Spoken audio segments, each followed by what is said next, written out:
Yesterday was a great day for basketball, at least an entertaining one. Maybe there were some outcomes that should not have occurred in the way that they did, and we're not really going to talk about that. I think talking about referees is kind of beating a dead horse at this point. I don't really know what more there is to say that hasn't been said already. Obviously, they know they are wrong in this scenario. What is there left to do? But I guess say the Lakers have been screwed out of a couple games this year. We just have to hope and pray that that is not prevalent in the NBA playoffs. I'm sure it will be to an extent. I know it feels like refereeing just gets worse every year, but it's the type of thing I don't like to focus on. But then when it's just right in your face, there's not much else to talk about, at least with that game. When was the last time that we had the debate of best center in the NBA and somebody could realistically throw out an answer that was not Joel Embiid or Nikola Jokic? I remember when this guy was in this discussion. I don't know if Bam Adebayo was ever really in the discussion. Maybe some people thought Rudy Gobert could contend. I really hope that no one ever thought Rudy Gobert was better than either of these guys. But maybe we talked about top 3 centers in the NBA and he was like the third guy at some point. Just before we get into the head-to-head, I want to address just the amount of ground that these guys have covered and put in between them and whoever is the next guy. And it's an incredible thing to see 2 big men in a league that maybe 5-7 years ago we were talking about the extinction of the true big man. Everybody wants a 5 that can shoot, a faster, more athletic guy that can get up and down the floor as our game is changing and becoming more transitional. These 2 guys do not exactly embody that. And don't get me wrong, Nikola Jokic can turn the burners on and get up and down the court for a guy of his size. 284 pounds, it says here on StatMuse. But legitimately, these 2 giants have become, over the last 2.5 seasons, the 2 best regular season basketball players in the world. And that's 2 guys getting better every year, it seems like, in their prime, just dominating games whenever they're able to take the floor. And we're going to have this discussion, all right? It's the best time to do it. You know we have to really dive into it at this point when these guys get to play each other. A shame we only get to see it twice a year. And honestly, not every time that these 2 teams play, because one of these guys, he's not always available. And that is kind of what I think is the biggest discrepancy that we can identify if we want to have the debate.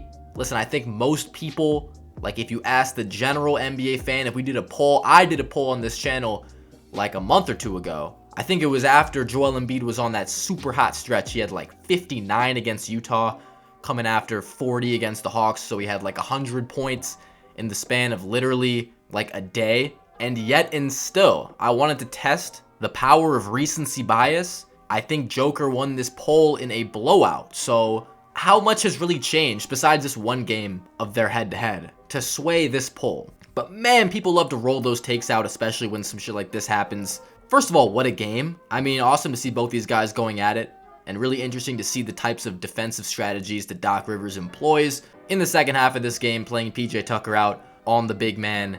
Joel Embiid just kind of roaming. You're welcoming a kick to the corner for an Aaron Gordon 3-pointer, but that is not the ideal shot the Nuggets are looking for. And you know the type of player that Nikola Jokic is. He's not going to force anything. He wants to get his teammates involved, and he tried to do that.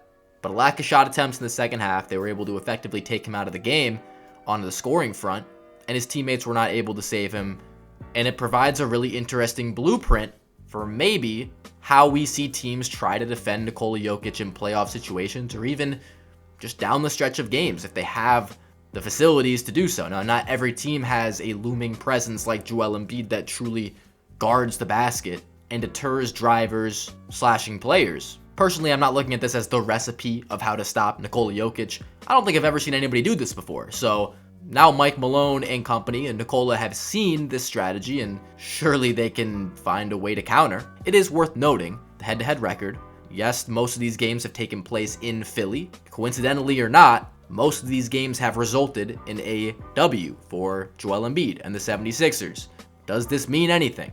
I don't know. I think it's a fun show, and I think that Nikola will be a better version of himself the next time these guys play, but I'm much more of a long-term thinker. I'm not looking at this game and making a ton of conclusions about where these players stand. Personally, I've generally favored Nikola Jokic, and the reason why that is, it really comes down to, in large part, durability. And this is a big reason why the Joker has won the last 2 MVPs, why he contends for a 3rd MVP. We have a plethora of individual NBA talents right now that are capable of winning an MVP if they can stay healthy stay on the court for 80 games.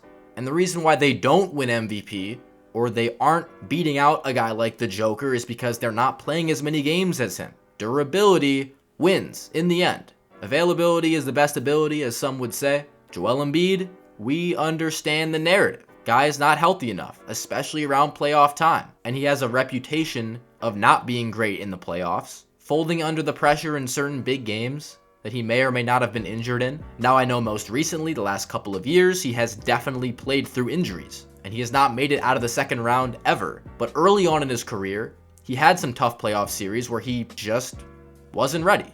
He wasn't the player that he is today, and he might have had some choke jobs, definitely had some choke jobs, but that's something that you grow from. But when you sustain injuries and you literally can't see, it's hard to be that same player that you are in the regular season. That MVP contending player. If Joel Embiid could play 80 games in a season, I'm sure he would have an MVP by now. It's just not usually a thing that happens, and this year, when he's on the court, he's as good as anybody. But it is literally the reason why he's not starting in the All-Star game, is because apparently he hasn't played enough games. Like, that's why Tatum and Giannis would make it over him. And Philly fans certainly have a right to complain about that, but one of those guys, according to how the NBA does their All-Star starter system, 2 guards, 3 front court players, one of those guys just had to miss it. One of those guys was going to get snubbed, and he came out and he made a statement with that game yesterday. I do think looking at the whole durability thing is very interesting. How much do you want to weigh that? Nikola Jokic is healthy all the time. Like, when has this guy ever been seriously injured? When has he been in a playoff series and we're saying he's not right out there? It seems like Joker is always Joker. And listen, last year, no Jamal Murray and no Michael Porter against the Warriors. He kind of wins the game by himself, keeps his team in a lot of these games, but ultimately you're not going to beat the team that eventually wins the NBA title. They have their full team. Not exactly a fair fight. No one probably thought they were going to win that series.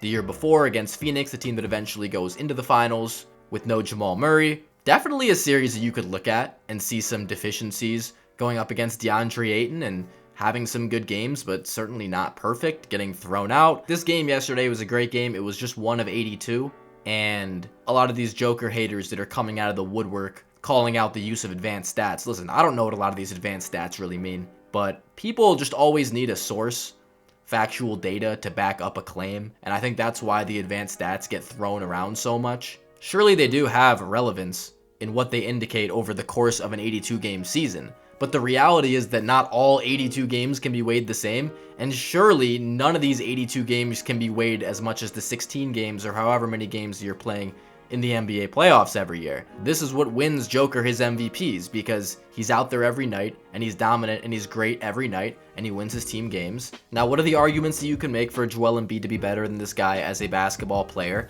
I would say the ISO moves and dribble pull-ups is the first thing. Now, Joker doesn't have the defensive ability that a guy like Joel Embiid does either. And that is another thing that people will use when you look at these guys just individually as players. Who's better on the defensive end? It's not even close.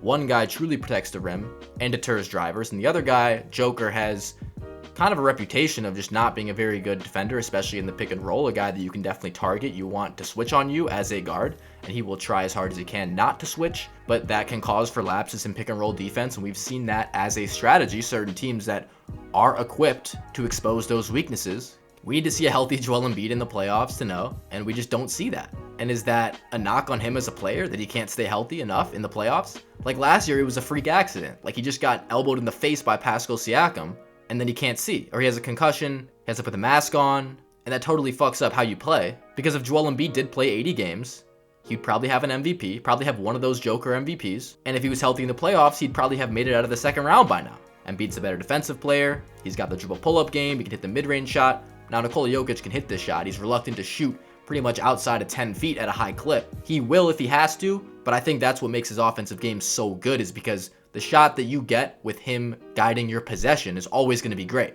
He can get in that 3 to 10 range and just hit a little floater, and he's automatic right there, but he'd just rather have a teammate shoot it because his shot is generally going to be guarded. He can get guys wide open looks, layups, jumpers. The offense can always be effective when he's out on the court leading things. So Embiid, I think, plays a more individualized game. I don't think that's not necessarily the preference of, if you want to win playoff games, you have to play as a team to an extent, and Embiid has had some trouble over the years. I think he's gotten better in this area at handling double teams, traps, getting the ball out of his hands quickly, just making the right play under pressure at the right moment. But definitely the guy that you trust more to run your offense in any scenario.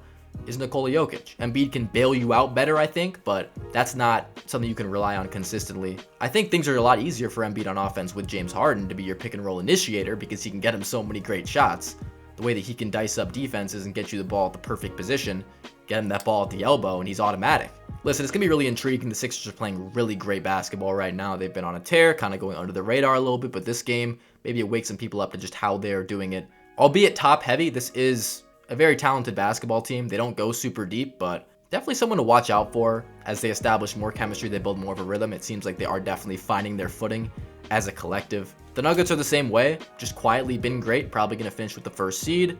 And man, it's going to be really interesting to watch these two teams come playoff time. I just got to pray for that healthy Joel Embiid. But overall, if we're going to answer this question, Joel Embiid versus Joker, like I said before, I've always been more of a Joker guy. I think that's probably who I would pick until we see something from Embiid in the playoffs that really validates him. Because, listen, regular season basketball, it's great, but it's just not the most important thing. And I think I have seen more from Joker on that playoff stage, albeit he is the more durable player. That helps him out a lot. I just need to see it from Joel Embiid. I haven't seen it yet, and that's the thing. Not to say that he's not built for the playoffs, because I'm sure if he is healthy, he can deliver something special. But under the brightest lights, the heaviest pressure, I just don't know what I have. So that's going to do it. Let me know what you guys think. Bucketology.